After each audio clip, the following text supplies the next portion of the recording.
आपल्याला संबोधित करतायत सन्माननीय धनंजयजी मुंडे साहेब.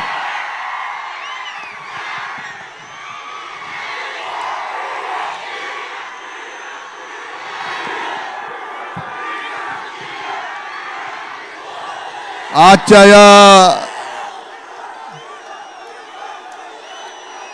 अभूतपूर्व पंकजाताईंनी चालू केलेल्या दसरा मेळाव्याला उपस्थित असलं तुम्ही केल्यामुळं तुम्हाला माहित नाही काय काय झालं. एक गोष्ट ऐकताय का? गोष्ट ऐकता का? एक मग शांत बसा, शांत बसा, शांत बसा.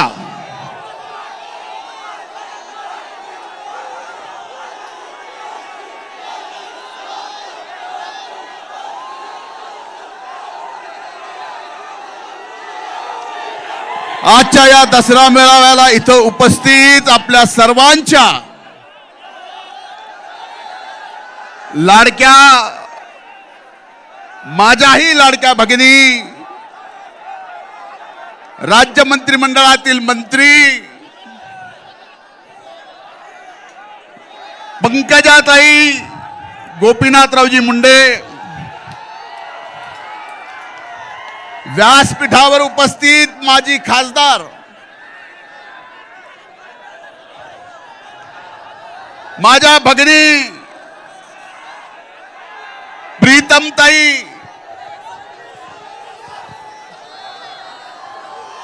तुम्ही खाली बसा. बास झाले ना नाटक, हेच करीत आलो मी पण. बस खाली. आम्ही साहेब स्टेजवर असलं की खाली ना असंच करायचं आम्ही. बसा. इथं खाली बस रे, खाली बस. जरा टेक टेक, सिटून घे, सिटून.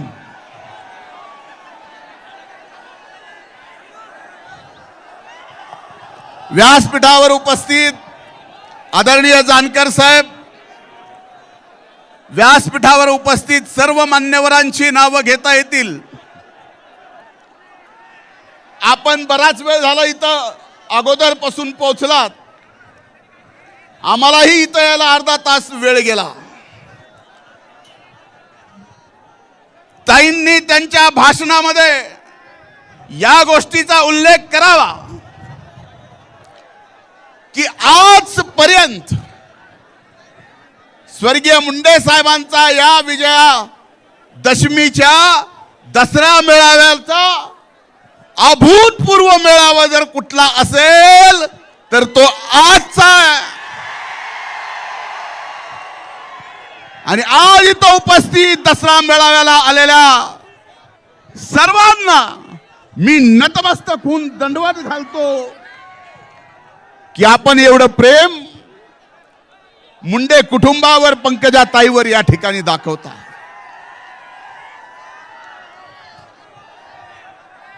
खरं तर परिस्थिती हा मेळावा होण्यासारखी काही दिवसापूर्वी नव्हती. अभूतपूर्व पाऊस आला, अतिवृष्टी आली, पूर आला, गोदावरीत आला, मांजरात आला, सिंधफणात आला.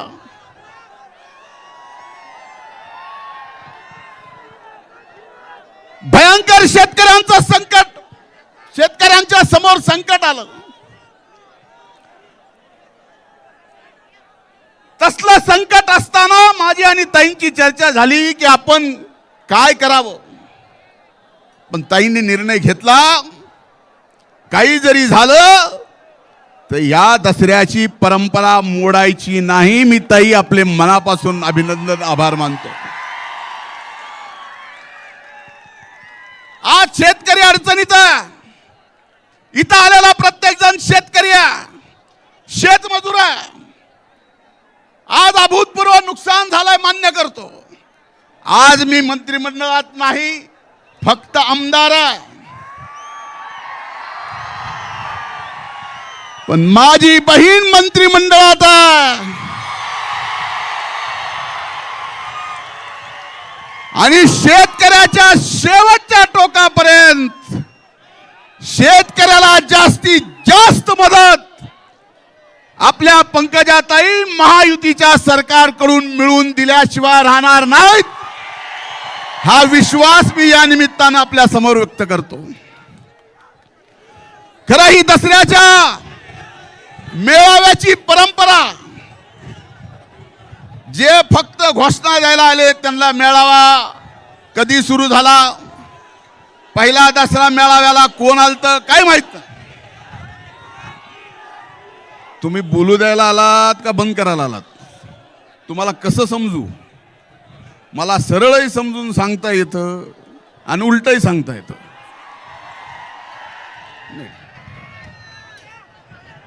भगवानगडाचं उद्घाटन स्वर्गीय यशवंतराव चव्हाण साहेबांनी मुख्यमंत्री असताना केलं. दसऱ्याच्या दिवशी, त्या दिवसापासून दसऱ्याच्या या मेळाव्याची परंपरा आहे. या दसऱ्याच्या मेळाव्याला देशाच्या ऐतिहासिक नकाशावर जर नेला असेल तर आजही डोळ्यात पाणी येतं. ते स्वर्गीय मुंडे साहेबांनी हा दसरा मेळावा जगाच्या नकाशावर नेला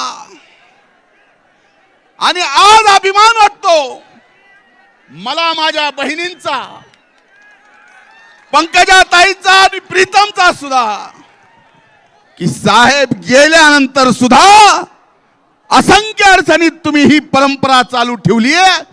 मला माझ्या बहिणीचा सार्थ अभिमान आहे.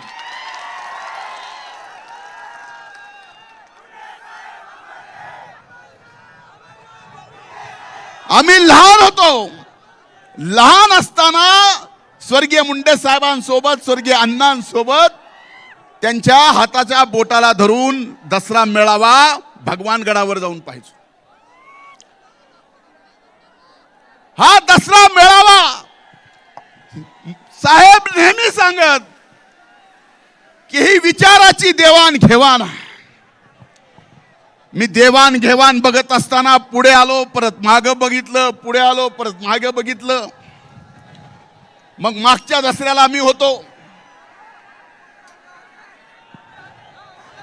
मागच्या दसऱ्याला मी होतो, त्यातले अनेक जण मागं दिसनात. म्हणलं कामून?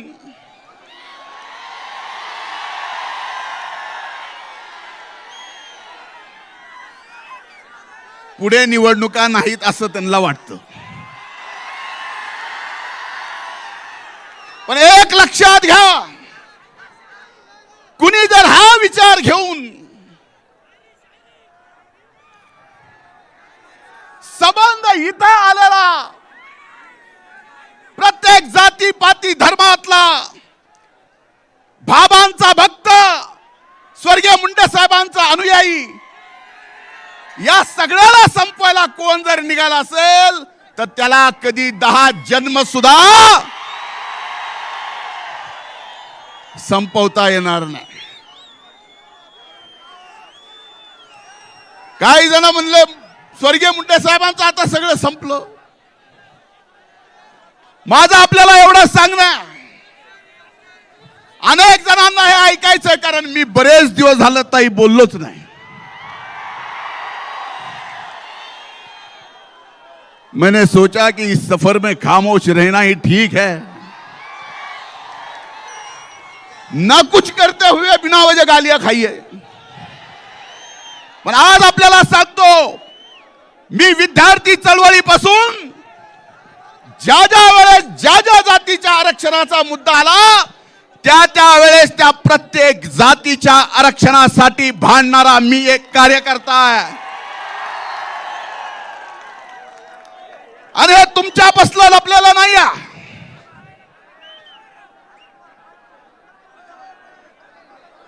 तुमच्यापासून लपलेलं नाही आहे. पण एक गोष्ट लक्षात घेतली पाहिजे की इथं आपण आलोत, बसलोत.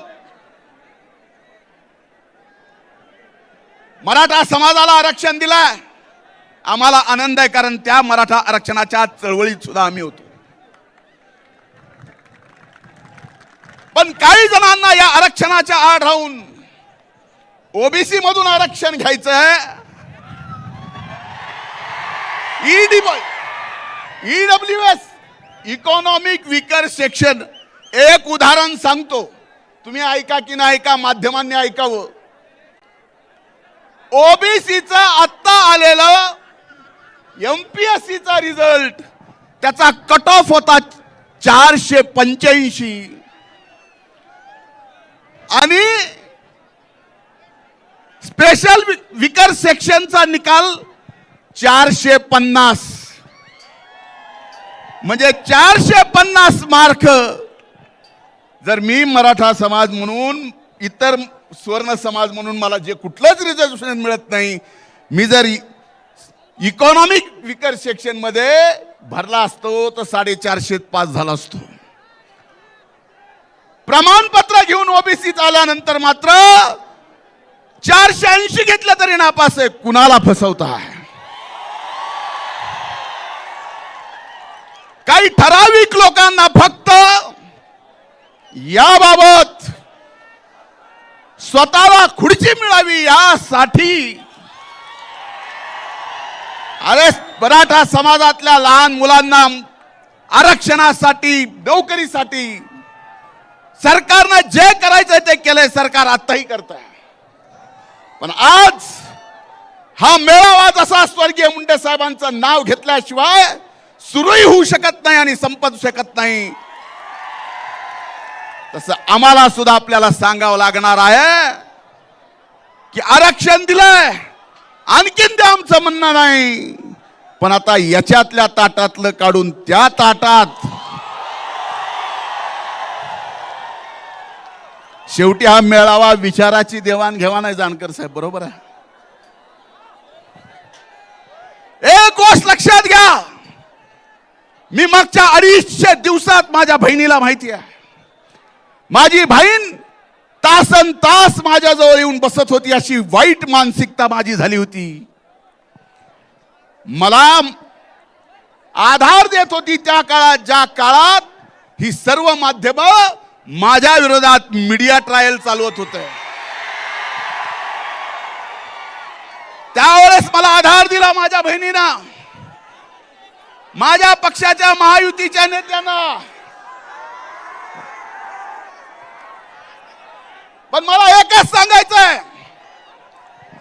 माझ्या विरोधात जे घोटाळा काढला, कोर्टात गेले, कोर्टातून निकाल मला क्लीन चिट दिली आणि ज्यांनी कोर्टात गेला त्याला ₹1,00,000 दंड भोगला. हे चुकीचं कसं केलंस म्हणून. आणि एवढं होऊन सुद्धा मी आज तरीही शिक्षा भोगतोय. हे लक्षात घ्या. म्हणून आज दसऱ्याच्या मेळाव्यात शेवटच्या 2 मिनिटात मी आपल्याला एवढं सांगतोय, या दसऱ्याच्या मेळाव्यात मी एवढंच सांगतोय, ना आम्ही कुणाला विरोध केला, ना आम्ही कुणाच्या विरोधात आहोत.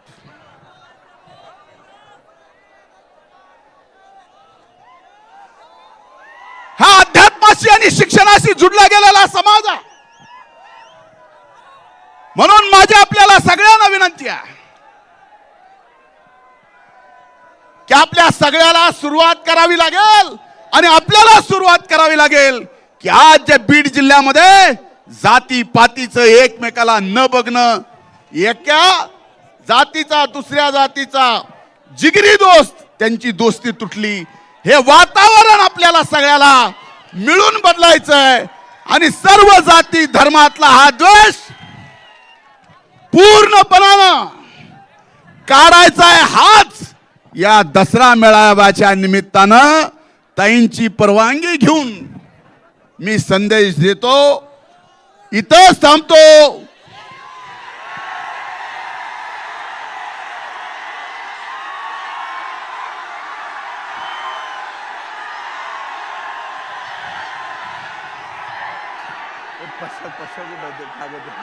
कागदावर लिहिलेलं आहे.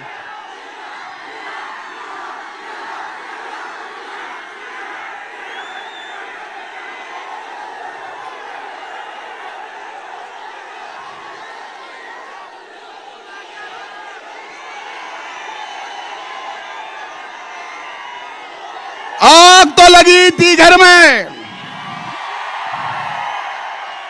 आग तो लगी थी घर में, दोस्त ने आके पूछा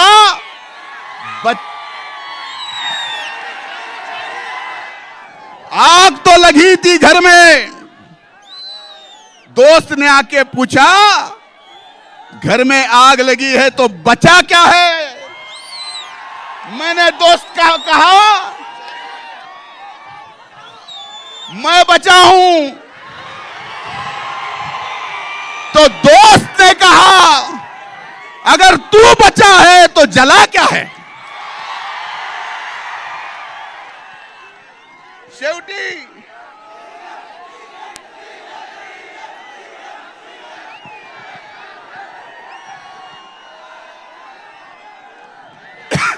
हर मुश्किल आमचं एकच आहे, तुम्हाला सांगतो, हर मुश्किल को हसते हसते तुमच्या समोर डोकं फोडून मी अरबिक भाषेत जरी शेर सांगितला ना तरी असेच ओरडणार आहे तुम्ही.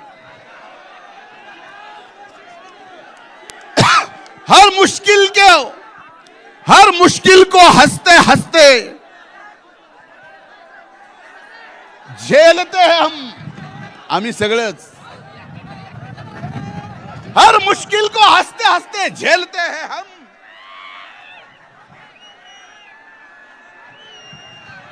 हम आंधियों में भी चिराग जलाते चलते हैं. खूप खूप धन्यवाद संत भगवान बाबांचा, राष्ट्र संत भगवान बाबांचा. अमर रहे, अमर रहे, अमर रहे, अमर रहे राष्ट्र संत भगवान बाबाचा. एकच आनंदाची गोष्ट या ठिकाणी सांगतोय. अनेक दशक मुंडे साहेब असल्यापासून भगवानगडाला 10 एकर जागा वन विभागाची लागणार होती. ताईंच्या प्रयत्नातून, माझ्या पाठपुराव्यातून, केंद्रातून आदरणीय मोदी साहेबांनी, अमित भाई शहा साहेबांनी, भूपेंद्र साहेबांनी, या राज्याचे मुख्यमंत्री देवेंद्र फडणवीसांनी, उपमुख्यमंत्री अजितदादांनी, एकनाथ शिंदे साहेबांनी सर्वांनी प्रयत्न केले आणि दसऱ्या दिवशी ती जागा भगवानगडाला 10 एकर मिळालेली आहे. आपल्या सर्वांच्या वतीनं मी ताईंचे म्हणजे सरकारमध्येच म्हणून आणि केंद्र सरकारचे सर्वांचे मनापासून आभार मानतो. खूप खूप धन्यवाद. जय हिंद, जय महाराष्ट्र, जय भगवान. धन्यवाद. यानंतर ज्या भाषणाच्या